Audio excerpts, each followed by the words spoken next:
नमस्ते एवरीवन, मेरा नाम है सृष्टि और मैंने 2017 में आईआईटी जेई अटेम्प्ट किया था।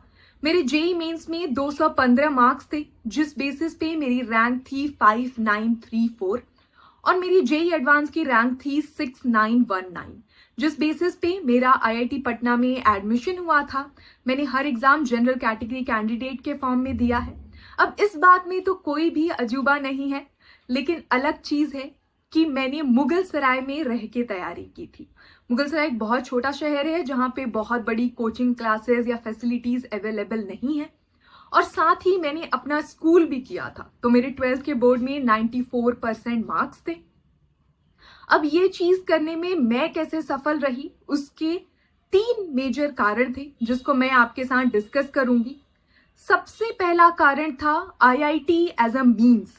तो मैंने आईआईटी को कभी भी अपनी डेस्टिनेशन नहीं देखा था कि मुझे बस आईआईटी पहुंच जाना है। मैंने लाइफ को कभी भी ऐसे नहीं देखा था। मैंने लाइफ को देखा था कि मुझे अपनी जिंदगी में अच्छा करना है, मुझे एक अच्छी जिंदगी बिल्ड करनी है अपने लिए और अपने से जुड़े लोगों के लिए, और उसको पाने का आईआईटी एक रास्ता है। मैंने अपनी प्रिपरेशन में फोकस किया अपनी स्टडीज के ऊपर, और मैंने फाइनल गोल के ऊपर कि बस मैं आईआईटी पहुंच जाऊं और मैं आईआईटी की रील्स देखूं और वीडियोस देखूं, इसके ऊपर मैंने अपना टाइम वेस्ट नहीं किया था। तो उस वक्त भी मैंने बिट्स का, वीआईटी का, मणिपाल का, यूपीटीयू का सारे ही एग्जाम के फॉर्म मैंने भरे थे और सारे एग्जाम को बहुत अच्छे से अटेम्प्ट किया था, क्योंकि हर वो कॉलेज एक रास्ता था मेरी फाइनल ड्रीम के लिए, और फिर मुझे उसका फल भी मिला। अब एक चीज जो मैंने लैक की थी उस वक्त, वो है सही मेंटरशिप।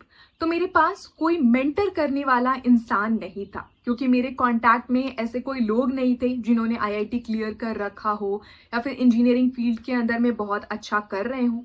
तो अगर आप भी अभी उस सिचुएशन में हो तो मैं आपको इंट्रोड्यूस करना चाहूंगी स्ट्रोडा क्लब से, जो कि एक बहुत अच्छा मेंटरशिप प्लेटफॉर्म है।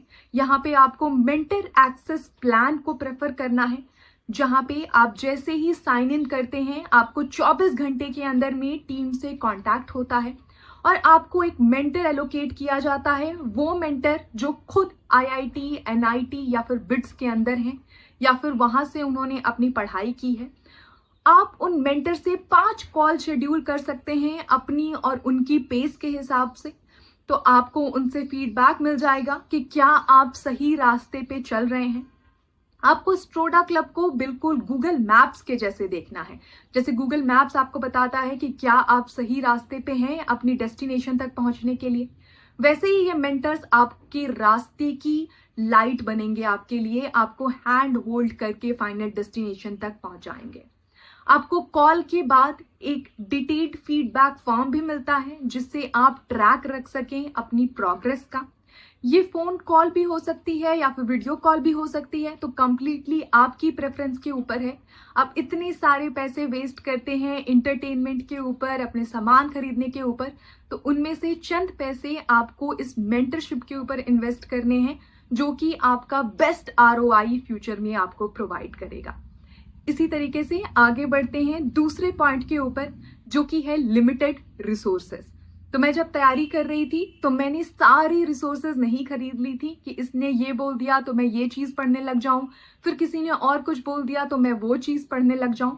मैंने केवल एक कोचिंग क्लास की मटेरियल के ऊपर फोकस किया था, जो कि मेरी लोकल कोचिंग थी यहाँ की, और उस मटेरियल को ही मैंने बहुत अच्छे से कवर किया था। तो जरूरी नहीं है कि आप 10 किताब पढ़ें, आपको केवल एक किताब पढ़नी है। लेकिन अगर आपसे कोई पूछे उस किताब में से कि इस पन्ने पे क्या लिखा हुआ है, तो वो चीज आपको याद रहनी चाहिए। मेरे टाइम पे मैंने एनसीईआरटी बहुत अच्छे से कवर की थी, जिससे मुझे केमिस्ट्री के अंदर में बहुत ज्यादा फायदा हुआ था।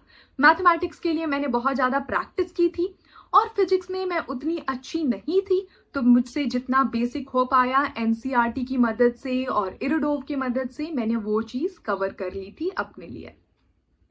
मैंने वीकली टेस्ट भी अटेम्प्ट किए थे और मैं हमेशा कोशिश करती थी कि मैं उस टेस्ट में अच्छा परफॉर्म करूं। तो मेरी तैयारी हो ना हो, कभी कुछ टॉपिक छूट गया हो, कुछ क्लासेस छूट गई हूं, उसके बाद भी मैं हमेशा मेक श्योर करती थी कि मैं ये वीकली टेस्ट को अटेम्प्ट करूं और मैं हमेशा अपनी बैच के अंदर में टॉप 5 के अंदर में स्कोर कर पाऊं। तो मेरा बस यही गोल रहता था उस वक्त। और यहाँ से आते हैं हम तीसरे पॉइंट के ऊपर, जो कि है बी कॉन्फिडेंट एंड पॉजिटिव। तो मैं अपनी लाइफ में कॉन्फिडेंट थी कि चाहे इंजीनियरिंग हो या ना हो, कोई और रास्ता होगा, लेकिन मैं फाइनल डेस्टिनेशन तक अपने पहुंचूंगी। और मैं पॉजिटिव रहती थी कि हाँ, मैं ये चीज़ क्लियर कर सकती हूँ। तो भले कोई भी कितनी भी निगेटिव बातें बोले, बहुत बार रैंक्स फ्लक्चुएट होते थे। ज़रूरी नहीं है कि मैं हमेशा टॉप 5 में रहती थी, कभी कभी मैं रैंक 50 पे 100 पे भी पहुंच रही थी अपनी कोचिंग के अंदर में। बट वो मेरी पॉजिटिविटी को रिमूव नहीं कर पाता था, क्योंकि मैं हमेशा फोकस करती थी कि next time I score better, और मैं वो चीज़ करती थी। तो बस इतना ही, ये 3 टिप्स ही हैं जिनकी बेसिस पे मैंने ये IIT की रैंक हासिल की। Hope it was helpful. That's pretty much about it. Thank you.